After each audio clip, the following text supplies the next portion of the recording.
All right, good morning, everyone, and welcome to lecture 22 of 124-103 Biophysical Principles. This is actually the last lecture of the course, and next week we won't have, we'll still have classes next week, but no new material will be introduced next week. It will just be revision for the exam. So this lecture today wraps up all the topics for this course. And for this topic, we sort of started by looking at an object that oscillates in simple harmonic motion. That was the very first lecture of this 4-lecture series. And as the object oscillates, it sort of creates a disturbance. And if the disturbance propagates, then we have a wave. And so in the second lecture, we learned about waves. And depending on the direction of propagation of the wave relative to the oscillation of the object, we can either have a transverse wave or a longitudinal wave. And in this lecture, we will look at an example of a longitudinal wave, which is sound. And we'll learn more all about sound today, what is intensity and what is decibels. So these are two quantities that describe how loud we can perceive sound. We'll also look at how frequency affects the sound that we hear, and you'll learn about pitch and its relationship to frequency. You'll also learn about this, what we call Doppler effect. And we'll have a brief look at how the speed of a sound is determined as it propagates through a medium or a material. Right. So just to refresh our memories, so we learned about longitudinal waves. This is the kind of wave where the propagation of the wave is parallel to the oscillation of the particles. So the red dots here, this is one particle in the oscillating medium. Notice how it's oscillating back and forth along the horizontal, and the wave propagates also along the horizontal. So this is a longitudinal wave. And as the longitudinal wave propagates, it introduces compression and rarefaction in the medium. We also saw this with the demonstration of the slinky in the second lecture when we looked at the kinds of waves. So that region of compression is the region of high pressure or high density. And you have this region of rarefaction, which is a region of low pressure and low density. So when you say low density, there's small amount of particles over that area. So low pressure and low density. And these parts of compression, we have high pressure and high density. Yeah. Right. And so as the sound propagates, sound being a longitudinal wave, the medium is compressed and rarefied, compressed and rarefied. The compression points of high pressure, this will also serve as the crest of the wave. And the rarefaction points where you have lower pressure. Okay, this will correspond to the trough of the wave. So trough is the lower portion of the wave and crest is the higher peak of the wave. And so given this compression and rarefaction points, we can determine the wavelength of the sound wave. Wavelength is of course defined as the distance between two successive crests. Okay. So this illustration here shows you the distance between two successive crests, which gives you the wavelength, or the distance between two successive troughs, which will also give you the same wavelength value. right? Yeah, so sound waves, they're longitudinal waves, and that's why sound requires a medium for it to propagate, because sort of the sound propagates via the compression and rarefaction of the medium. Say air molecules compress and rarefact as sound propagates through it. And that's why without a medium, say in outer space or in vacuum, you will not be able to hear any sound, because sound won't be able to propagate if there's no medium. Okay. And so because the propagation of sound depends on the compression and rarefaction of the medium, it sort of makes sense that the speed of sound should also depend on the properties of the medium for which it propagates through, right? Okay. Specifically, the speed of sound will depend on how easily the medium can compress. Okay, so it's the compressibility of the medium, and it also depends on the density of the medium.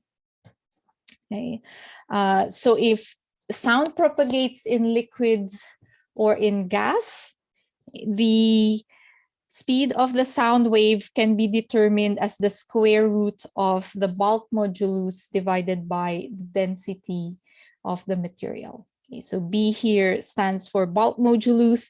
Bulk modulus essentially just tells you how compressible the medium or the material is. Okay, and we've encountered the concept of bulk modulus actually. Think about lecture 11 when we were talking about elasticity. Okay, so when sound propagates through solid, then the speed of sound is determined by the Young's modulus, Y. Okay. And also the density. Sorry about the formatting issues here, but the equation is here that the speed depends on the square root of the Young's modulus divided by the density of the solid material. And we've encountered the concept of Young's modulus. So it's the same Young's modulus that we learned when we talked about elasticity, right? When we said stress over strain, Young's modulus is defined as stress over strain, or how quickly or how easily an object can stretch. And if you have a small Young's modulus, then your object can easily stretch. Right, so there's a question here, what is a solid rod specifically? Yes, so a solid rod, so this is just, this is a particular example. So in a solid in general, but for example, in a solid rod, like through a solid door, or if you have, if you're listening through a solid pipe, then sound can propagate through, or if you know how sound propagates through a railroad or anything solid. Yeah, I guess I should just specify that as in a solid, and a specific example of a solid is a solid rod. Yeah, but thanks for clarifying that. And I'll in the next iteration of my slides, I should get rid of the rod. So in general, in solids, it could be like wood or concrete or glass. Okay, so anything solid, the speed of the sound wave as it propagates through that solid material is determined by the Young's modulus. Young's modulus, again, is how easily you can stretch in the material. Yes, so there's no difference. There's no different equation for different solids. Okay. What will change will be the value of the Young's modulus for different solids. So Young's modulus is a property of the material. Okay, you can look it up in a table, or you can just Google it, say, what's the Young's modulus of bone, or what's the Young's modulus of steel? Then it's just a constant number. And so the Young's modulus Y will just change depending on what material the sound propagates through, but the equation is the same. The density is also a property of the material. We learned about that. So you can also just look that up in a table or Google what's the density of bone or density of steel. Then it's also just a constant number. Yeah. And if you notice, the two equations are actually the same, right? The speed in liquid and gas and the speed in solid, they take on the same equation. The only difference is that in solids and gases, the compressibility of liquids and gases is defined by what is called the bulk modulus. And in solids, the compressibility of solids is called Young's modulus. So the only difference is the difference in terminology. Okay? But modulus, bulk modulus, and Young's modulus, they're a property of the material which you can Google search or look up in tables. And density is also a property of the material. So in short, because modulus and density, they're just constant numbers, the speed, okay, through a certain medium would sort of be the same every time, regardless of how big your medium is. Okay? It's not influenced by the length or the area of the medium. It's only influenced by the kind of medium that the sound propagates through. Okay. We also learned, when we learned about waves, we also saw this equation for the speed for which the wave propagates. Speed is equal to wavelength lambda times the frequency f. This equation for speed is also valid. It's a general equation that you can use for any kind of wave, longitudinal or transverse waves. Of course, this equation can also be used when we're talking about sound. Okay, but they are different. Okay, so this equation that involves the modulus and the density, usually because modulus and density, they're a property of the material. So you can easily find this V, this speed using the property of the materials. And then you can use that speed in this second equation to solve for example, the wavelength or the frequency of the wave. Right. Okay, but now you have two equations that you can use for finding the speed of the wave of a sound wave. All right. Okay, so sound, we can describe sound using two properties, which is the pitch and the loudness. And in this lecture is actually looking in more detail about pitch and loudness, what they are and how they're affected by the properties of the sound wave. So pitch, it's the same pitch that we use in everyday language, right? It refers to how high or low sound is. Okay, so high pitch would be sound from the violin and low pitch would be sound from the drum, or high and low pitch. Yeah, difference in pitch. In terms of relating pitch, which is what we can observe, to the property of the wave, the pitch is related to the frequency of the wave. So high pitch corresponds to high frequency and low pitch corresponds to low frequency. So here in this figure, we can see the two kinds of waves. So in the top one, you have the high frequency wave. Notice how the crests and the troughs are closely spaced together compared to the low frequency wave. So if, for example, you're an observer and you stand at this on the left side and you're sort of observing how many crests will pass you by per unit time, in a high frequency wave, you will observe more crests passing you compared to the low frequency wave. Yeah. So here, high frequency wave, the crests are, you have more crests compared to the low frequency wave. We also defined wavelength as the distance between crests and troughs. So if you notice here, okay, these are two crests, okay, and that's one wavelength. For the low frequency sound, these are two troughs, and that's one wavelength. Okay, so you notice how if you have a high frequency wave, you have a shorter wavelength compared to when you have a low frequency wave, you have a longer wavelength. Okay.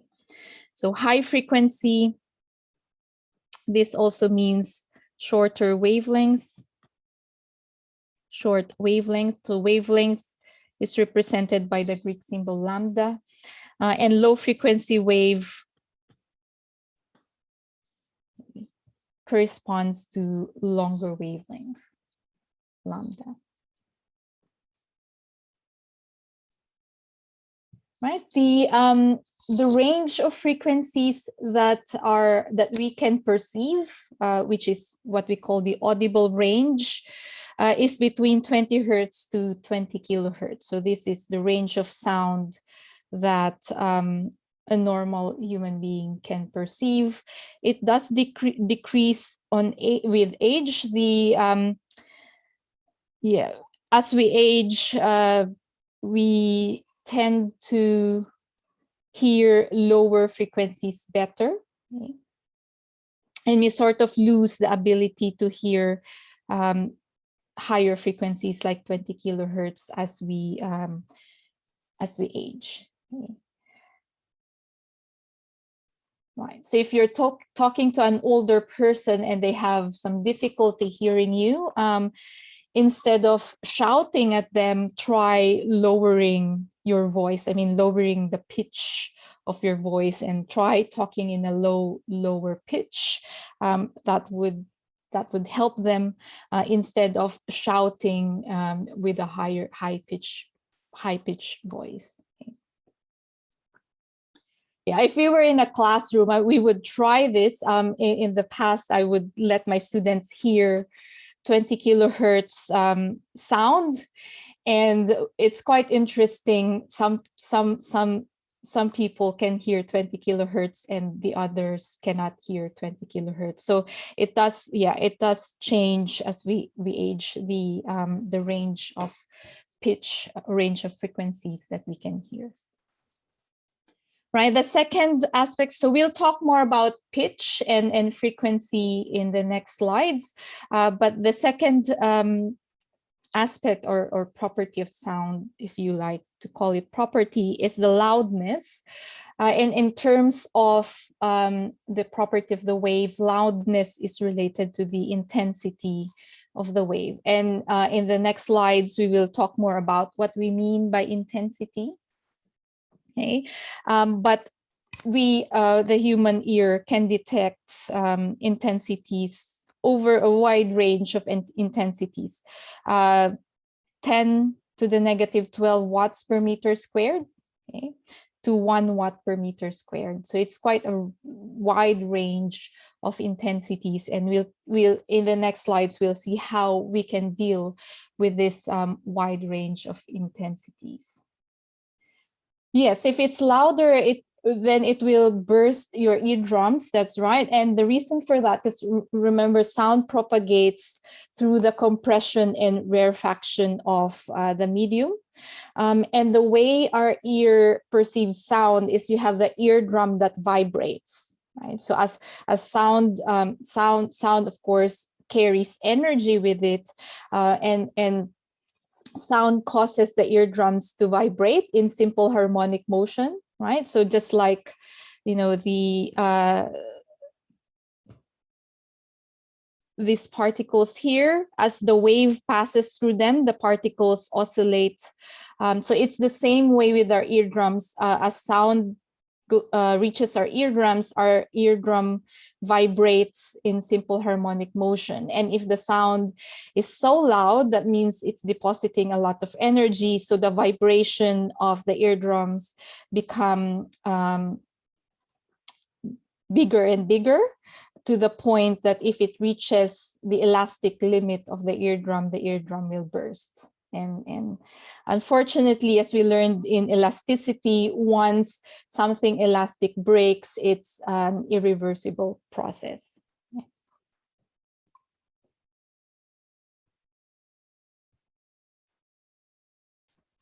Cool. All right. Okay. Yeah, it's quite interesting. So that's also if you have a speaker as well, it's also how sound um, comes out of the speaker.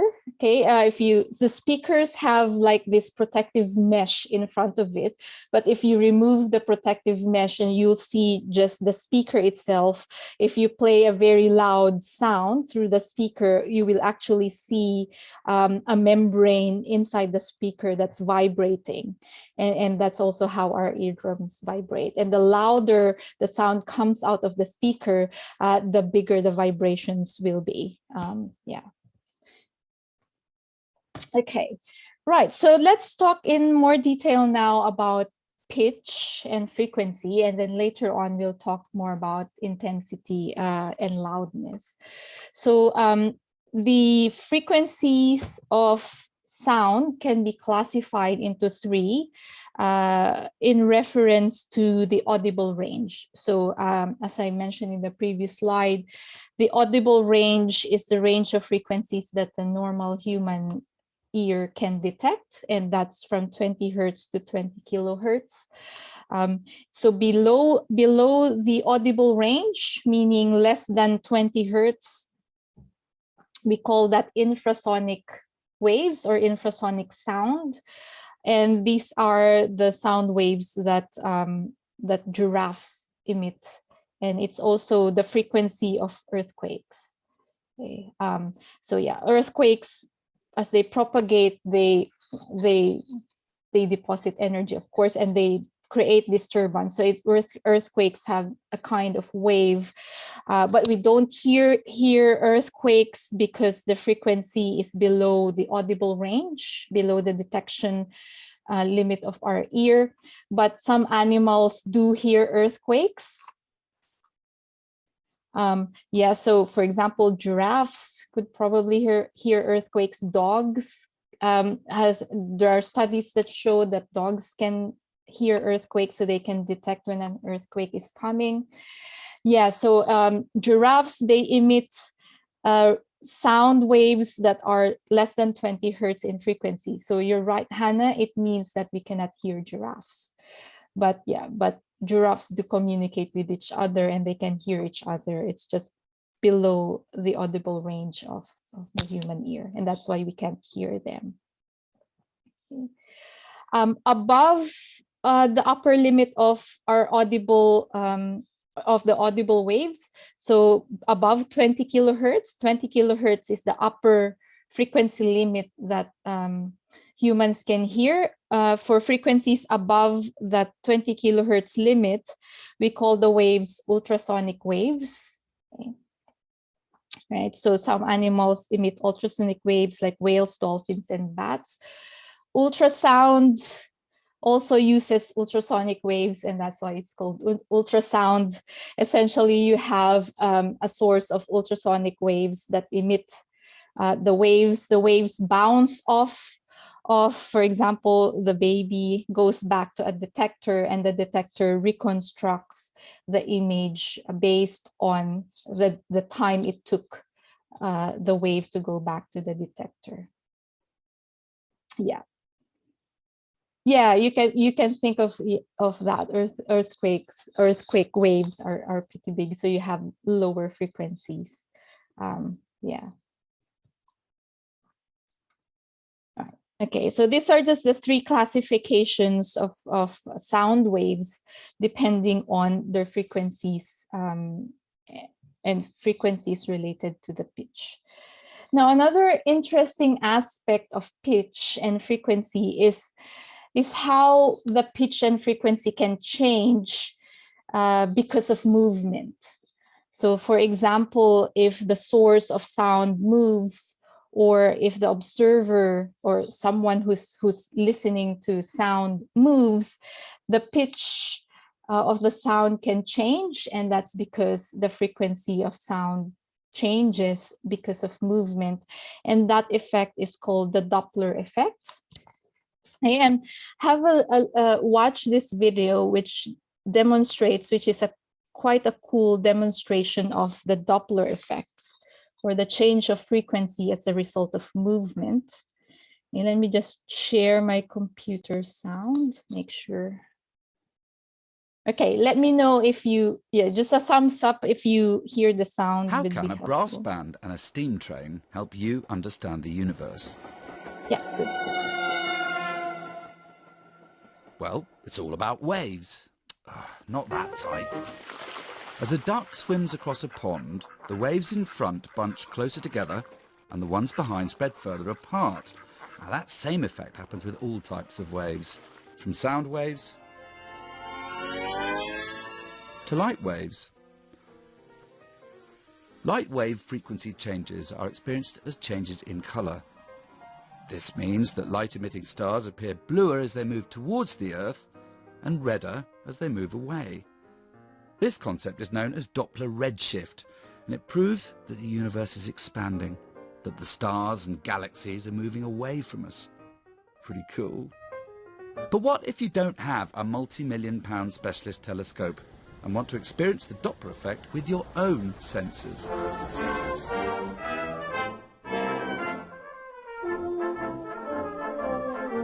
The Doppler effect was first proven using sound waves back in 1845, not by using complex scientific equipment, but trumpeters travelling on trains.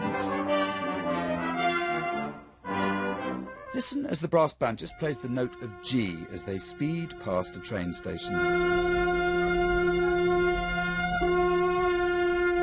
So far, so normal. But, like astronomers observing distant stars, the Doppler effect reveals itself to the listeners back on the platform.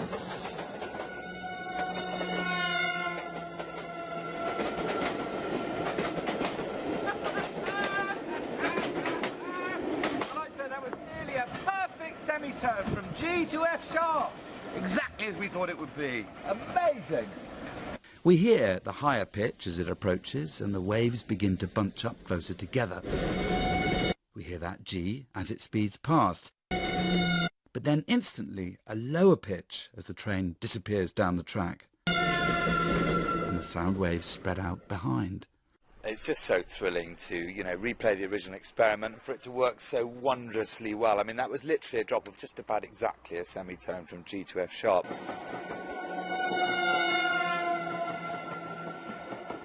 Doppler shift is proof that we have an expanding universe, and yet it's something which each and every one of us can experience on a daily basis, whether it's an ambulance siren, whether it's a speeding car. It's a sunny day and we've just witnessed a really beautiful piece of physics, which sounds so beautiful. I love it when science, arts come together.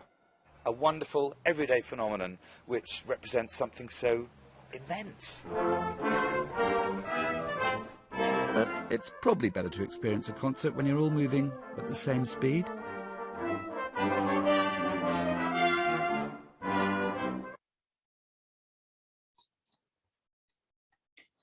Right. It's quite cool, isn't it?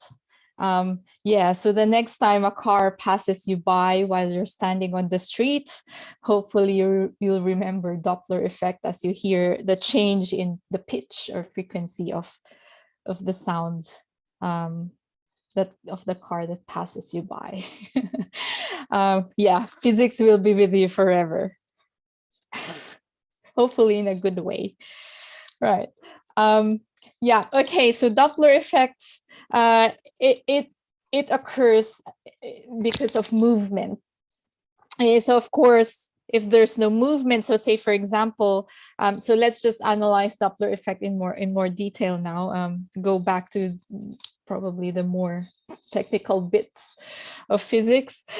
Yeah, so say for example, you have a source of sound here that's at rest, and you have two observers at both ends of the source. If nobody's moving, then probably nothing much interesting is happening. Everyone will hear the same pitch. Okay?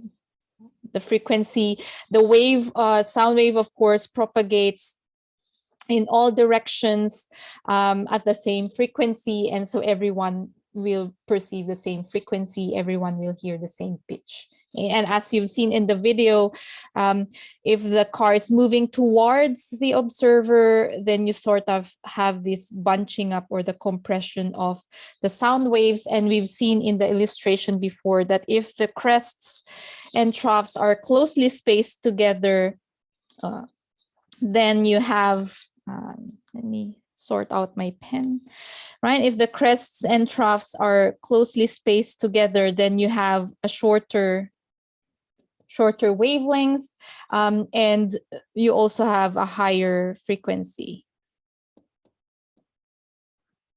Okay, so the person in front will hear a higher pitch. Okay, the person behind, notice how the waves are more spread out, or they're more expanded.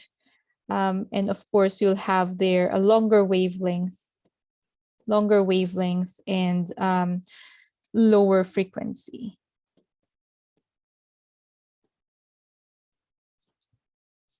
Right.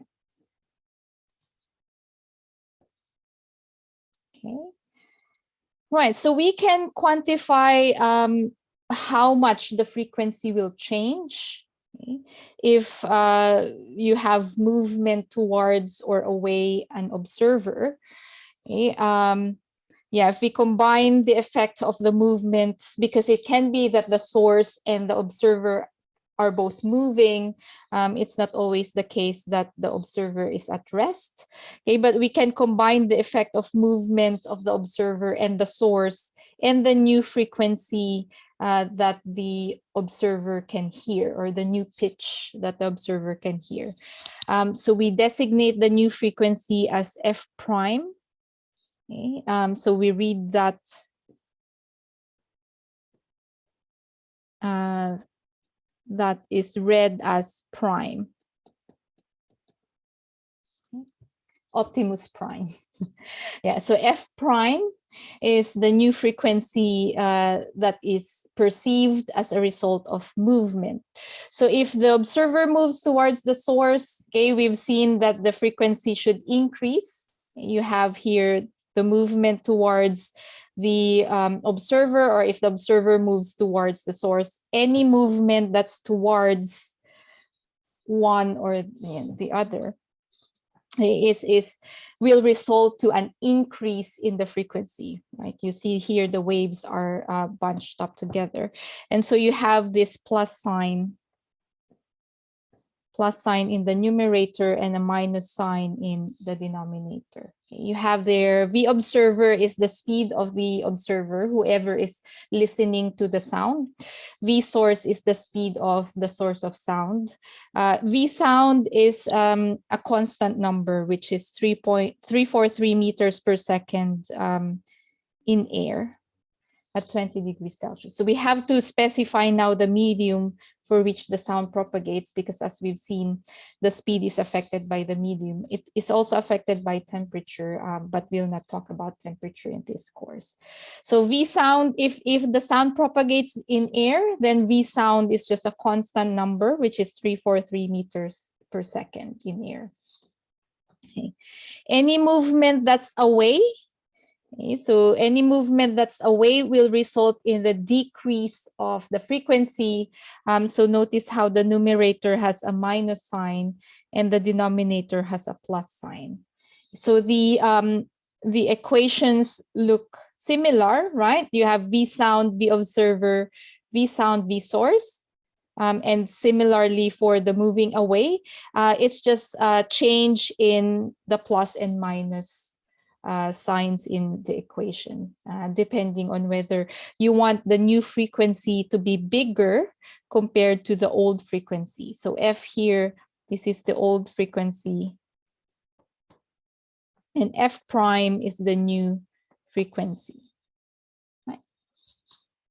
Okay, so in solving problems involving Doppler effect, the first thing you need to figure out is whether the movement is towards or away, because then that will tell you which equation to use. So the best way is to look at an example of how we use that equation. Okay, this is a question from past year's exams. So yeah, this year's exam, you'll expect a similar level of questions as well. So a railway train is traveling at this speed. Right, and the frequency of the note emitted by the engine's whistle is 500 hertz. The speed of sound in air is 343 meters per second. So it's sort of like the video you've seen with the train approaching a platform, and there's 500 hertz sound coming out of the train. You have a stationary listener on the platform, and you want to determine what's the frequency in front of the train and the frequency behind the train. And then follow up there is the wavelength of the sound.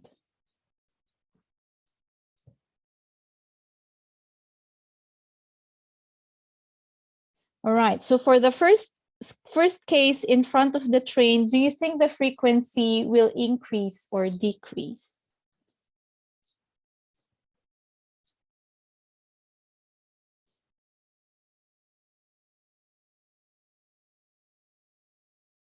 Increase. Yeah, so the train is approaching the platform and there's an observer there, so you have there yeah, it should be an increase in the frequency.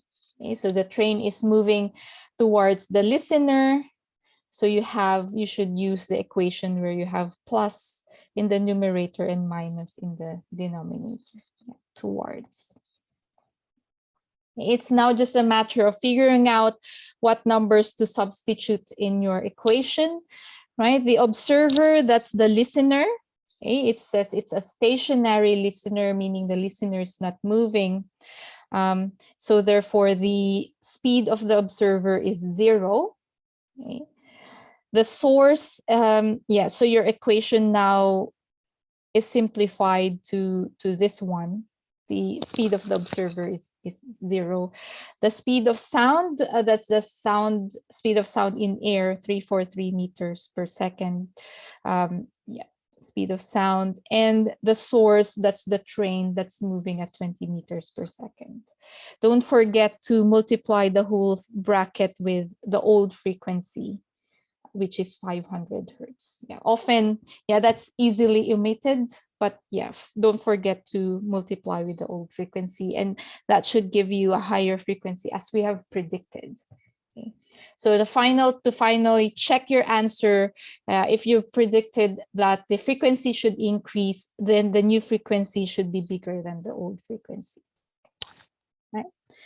So behind the train, yes, 343 is the speed of sound. So behind the train, that will be the opposite. Now you're moving away.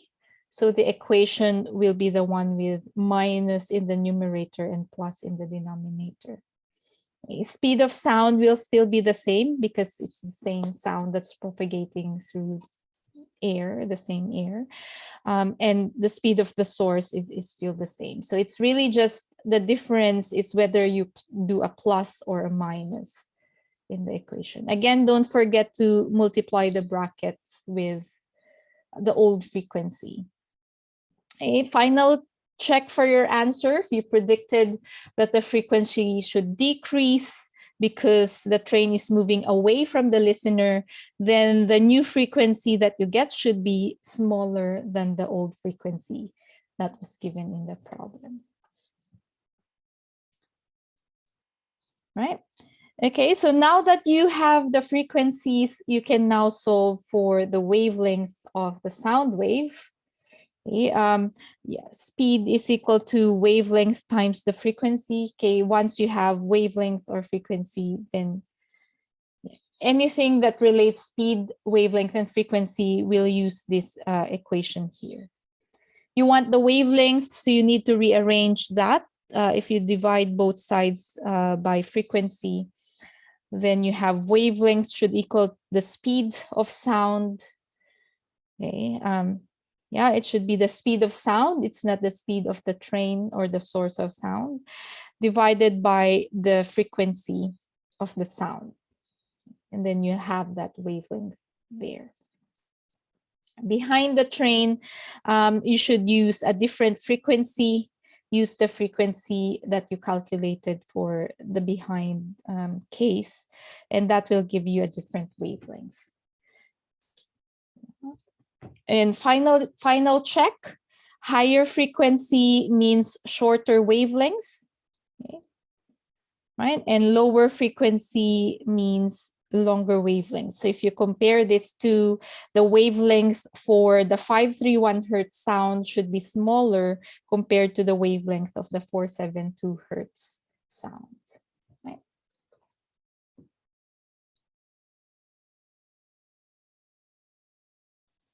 Okay, are we happy with the solution to this Doppler effect question? Yeah, good.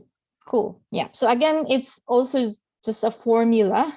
As long as you are able to determine whether the movement is towards or away, then you can use the appropriate equation, and then it's a matter of just substituting the values in the variables. All right. So the second aspect, or the second property, is the loudness, okay, which is related to the intensity. So let's talk now about loudness in more detail. Okay, so loudness is related to intensity. So let's see what is intensity. Right? What does intensity mean? Intensity is formally defined. So the formal definition of intensity is the energy that the wave transports per unit time across a unit area. So if you put that into an equation, you have energy per unit time divided by the area. And energy divided by time is also called power. So intensity is given as power over area. In terms of units, the unit for power is watts, and the unit for area is meter squared. So the unit for intensity is watts per meter squared. You can write that as well as watts per meter squared. They're equivalent. Okay, I guess one way of visualizing what intensity is and imagining what it is try to think about a calm pond or a calm lake. Okay? The water is very still, and then you drop a pebble on the surface of the lake, right? Right. So you'll notice like ripples. So for example, you drop the pebble at this point, you'll notice ripples that will emanate from where the pebble hit the surface of the water, right? Okay, and you have these waves of water, the ripples spreading out from the origin of the wave. So you can think of the sound wave as in a similar way, where you have here the source of sound, okay, and sound propagates as it moves away from the source of sound. So this is the source. As the waves move away from the source of sound, they move in all directions. And so you have this spherical, it forms spheres. So if this is the source of sound, the sound wave sort of propagates outwards, and it's three-dimensional because space is three-dimensional. So you can sort of have spheres centered around the source of sound. Okay? And as sound propagates from the source, you have bigger and bigger spheres as you move farther away from the sound, from the source of sound. And the loudness, so for example, you're standing here,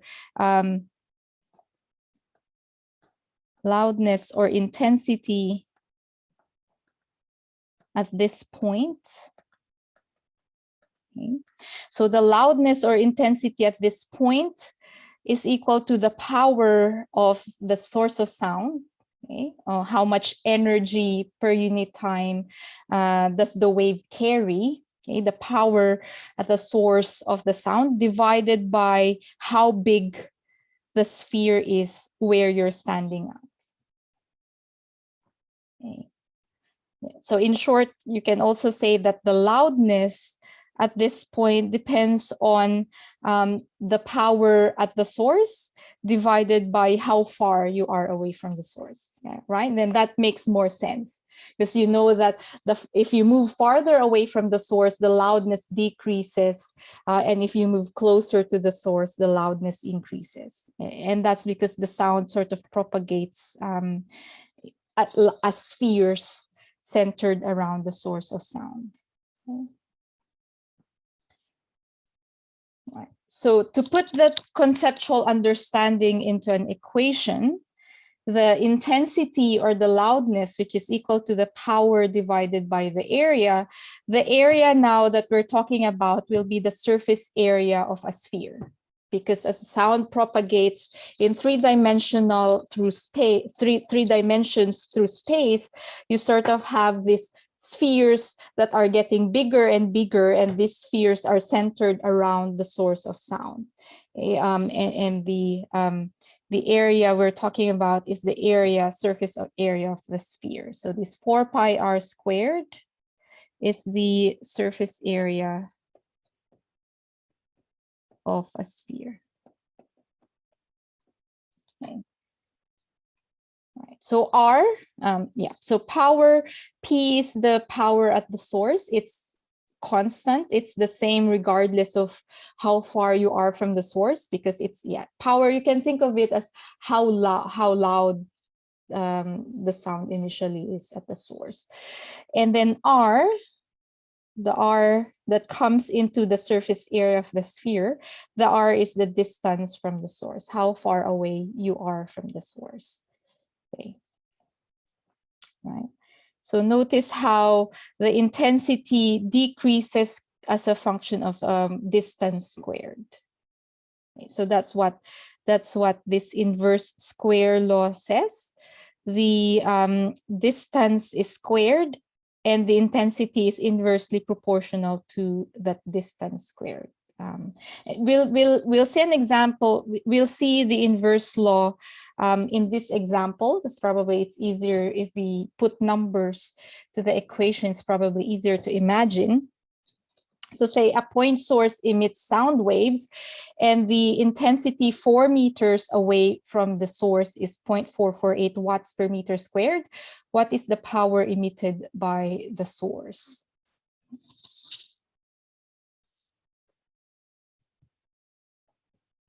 Right, we have this equation that relates the intensity to the power. Intensity equals power over area. We want to find the power, and so we rearrange this equation, get rid of area. Area is in the denominator, so if we multiply both sides with area, then we have area divided by area on the right side, and that disappears. So you just have power equals intensity times area. Area is the surface area of a sphere, which is 4 pi r squared. And R is the distance, how far away you are from the source. So it's the distance from the source, which is 4 squared. Don't forget there's a square there. Sometimes it's easy to overlook that square. Okay, and if the exam is multiple choice, that square becomes more important.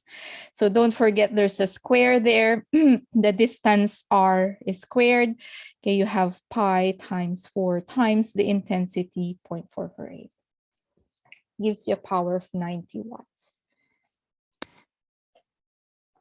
Okay, now if you move farther away so that you double your distance, okay, double the distance, so you're now 8 meters away from the source, what will be the intensity of the sound, or how loud the sound will be if you double your distance away from the source?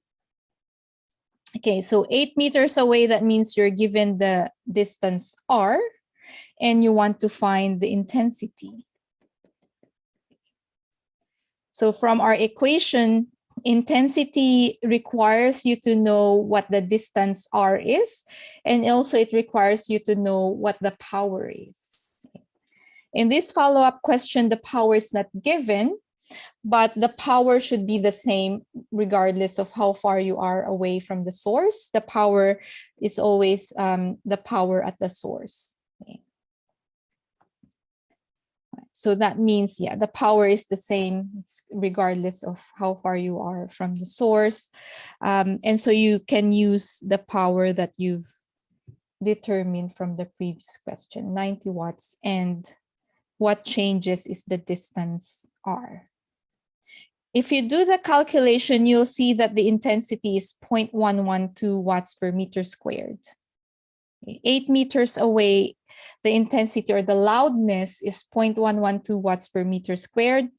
4 meters away, the intensity or the loudness is 0.448 watts per meter squared. Okay, notice that, yep, when you double your distance going from 4 meters to 8 meters, you doubled your distance. Notice how the intensity decreased by a factor of 4, right? Yeah, 0.448 is 4 times bigger than 0.112. And that's the inverse square relationship, which means, yeah, double the distance, intensity reduces by a factor of 2 squared, which is 4, yeah, because of that square. All right, so the key takeaway idea for intensity, one is that the power is always the same. It's the power at the source regardless of where you are. And that if you increase the distance, the intensity decreases by a factor of distance squared. This distance squared. So yeah. And you probably know this because if you move away from a source, the loudness decreases rather quickly because of that square dependence. All right, now the range of intensities or the loudness that a normal human ear can perceive is quite large, so a large range. So we can hear a whisper. A whisper is even louder, but the threshold of hearing, the softest sound that we can hear has an intensity of 1 times 10 to the minus 12. So that's that. 1 times 10 to the minus 12, that's the threshold of hearing. And we can hear until 1 watts per meter squared. If you look at this table here, 1 watts per meter squared, that's actually the threshold of pain.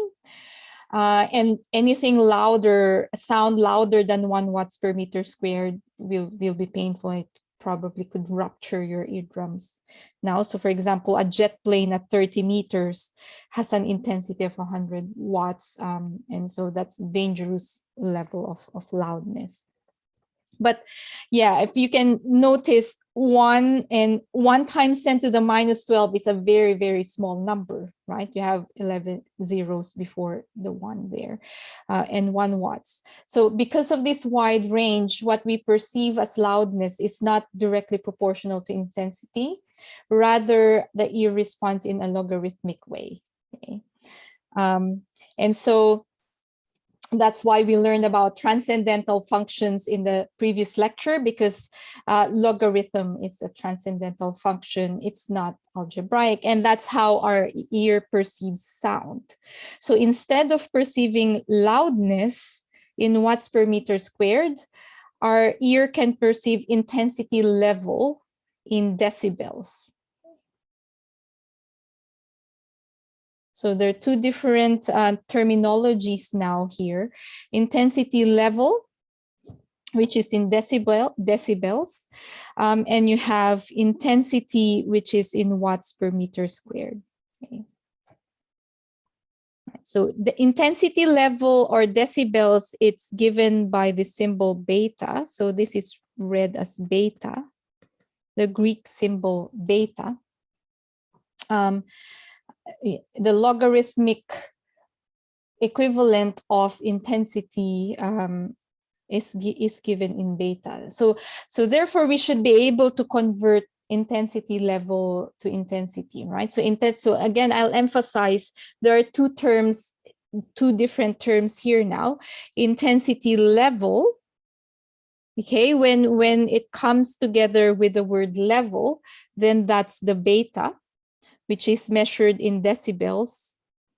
So intensity level that's measured in decibels, okay? That's different from just intensity, which is I, which is measured in watts per meter squared. Okay? But we have to be able to convert intensity in watts per meter squared to intensity level in decibels, right? And because logarithm intensity level is logarithmic, it's a transcendental function, the conversion from watts per meter squared to decibels is different from how we convert kilometers to meters or hours to seconds, for example. Okay, we have to do this logarithmic and base 10 functions in order to convert one to the other. So in the first equation, if you're given the intensity in watts per meter squared, you can convert that to beta in decibels by taking the log of the intensity divided by 1 times 10 to the minus 12, which is the threshold of hearing. Okay. When you're putting, and then the other way around, if you're given the intensity level in decibels, then you can convert that to watts per meter squared by taking the base 10 of decibels divided by 10, and then you have this multiplication with the threshold of hearing.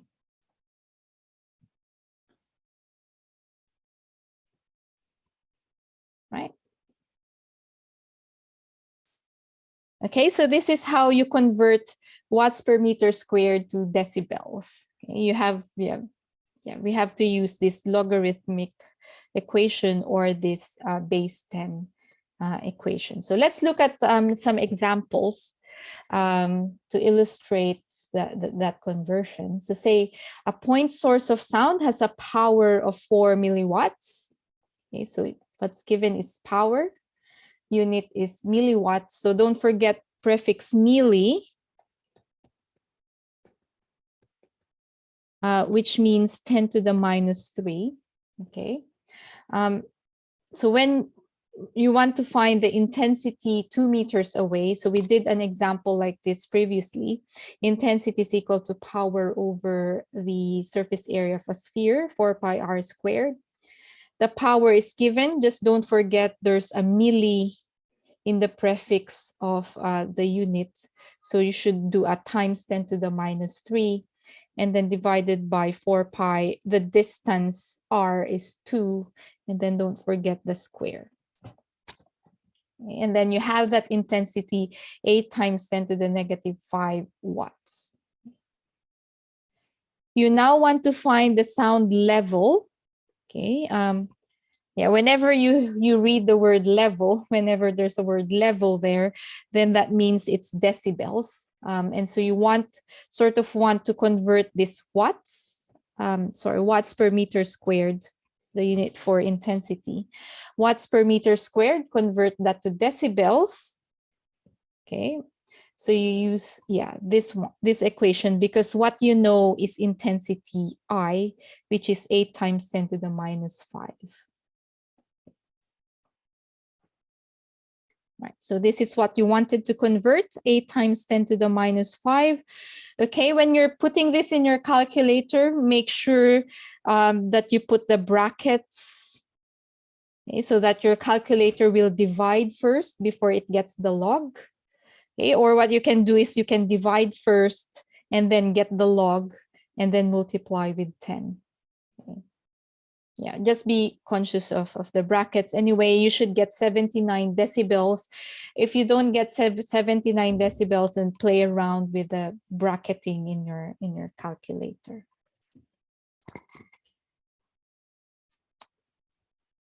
Right.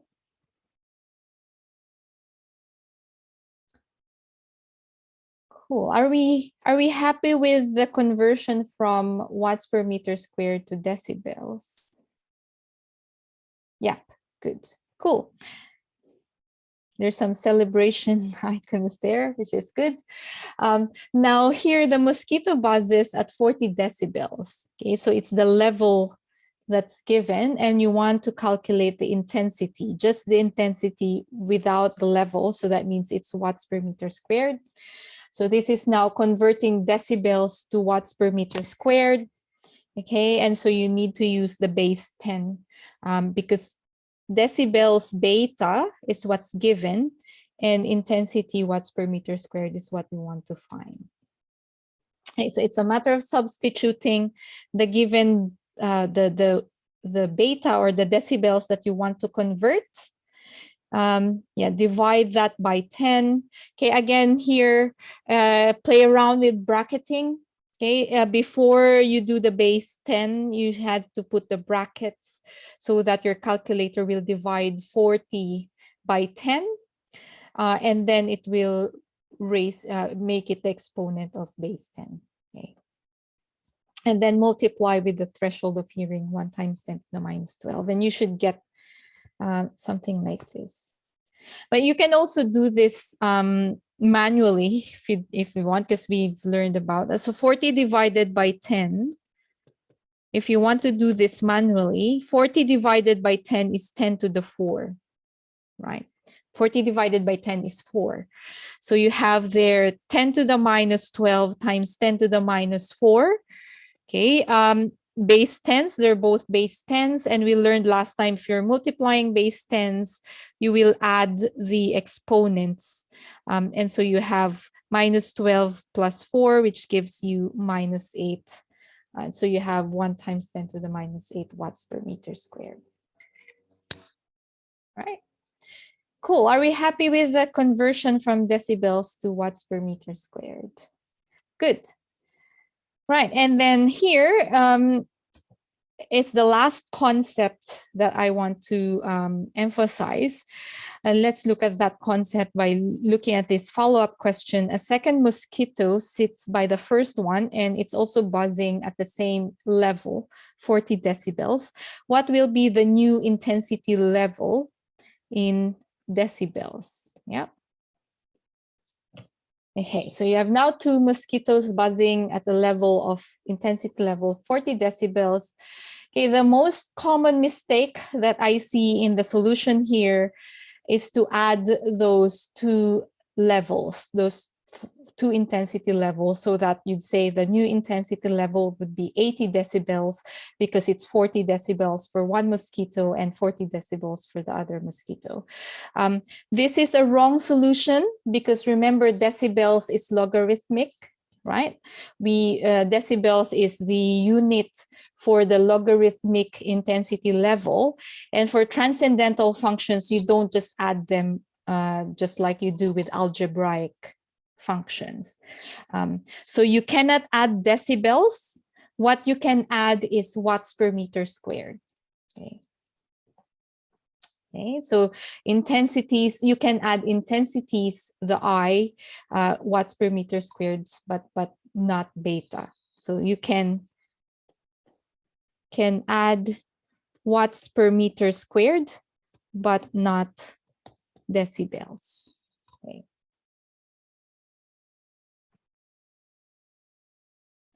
Oh, yeah. So in the manually, so it's 1 times 10 to the minus 8 because you have this 1 here. 1 times 10 to the minus 12, which was just carried over. Right? But you are correct. 1 times 10 to the minus 8 is the same as 10 to the minus 8. Yeah. So yeah. So it's the same thing. But couldn't they put 1 times 10 to the minus 12? Yeah, so here 1 times 10 to the minus. So in the original question, you have 1 times 10 to the minus 12, which is the threshold of hearing. Oh, just you mean just 10 to the minus 12? Yeah, you can also put just 10 to the minus 12. It shouldn't make a lot of difference. Yeah, you can also write that. It's equivalent. I guess it just looks meter with 1 in front of it. But you can essentially do 10 to the minus 12. It's just that because in the table, I think it was carried over, because in the table for the intensities, you have there 3 times 10 to the minus 6, for example. And so for the threshold of hearing, they also put 1 times 10 to the minus 12. So yeah, usually you just put 1 in front of the times 10 to the minus 12 so that it just doesn't look so weird for some people. But it shouldn't matter whether you put it or not. It's still the same. 10 to the minus 12 is 1 times 10 to the minus 12. Yeah, cool. All right, so going back to this example here, just remember that you can add watts per meter squared, but you cannot add decibels. So for you to get the new intensity level in decibels, you have to convert decibels to watts per meter squared first before you can get the total intensity and then the total intensity level. Okay. So yeah, you can add the intensities I. So the new intensity will be the sum of the 2 intensities from the 2 buzzing mosquitoes. In the previous, so you can add watts per meter squared. So 40 decibels should be converted to watts per meter squared first. And in the previous question, we already worked out that 40 decibels is 1 times 10 to the negative 8 watts per meter squared. So this is for 1 mosquito that's emitting 40 decibels intensity level. Now for 2 mosquitoes that's emitting the same sound level, so they're both emitting 40 decibels, that means their intensity will both be 1 times 10 to the minus 8. So you have this 2 times, yeah, which is equivalently just adding 1 times 10 to the minus 8 together for the 2 mosquitoes. Yeah. Right, so once you have the new intensity for both mosquitoes in watts per meter squared, then you can convert that to decibels to find the new intensity level. And you can convert that using this log equation. Yeah, intensity is what you want to convert, 2 times 10 to the minus 8 watts per meter squared. Again, do the division or put brackets before you get the log, and then multiply with 10, you should get 43 decibels. So you see that it's very different to when you just added the 2 decibels. If you just added the 2 decibels, you'll get 80 decibels, but that's very different from what you get when you add the intensities in watts per meter squared and then get the decibels for the new sound level. All right. Cool. Is that clear? I think that's quite an important thing to emphasize, that you can only add watts per meter squared and not decibels, because decibels are logarithmic. And with transcendental functions, as we've seen in the last lecture, there are certain rules that we need to follow. Cool. All right. So that ends our lecture on sound, and that also wraps up the lectures for this course. Let me just see the workshop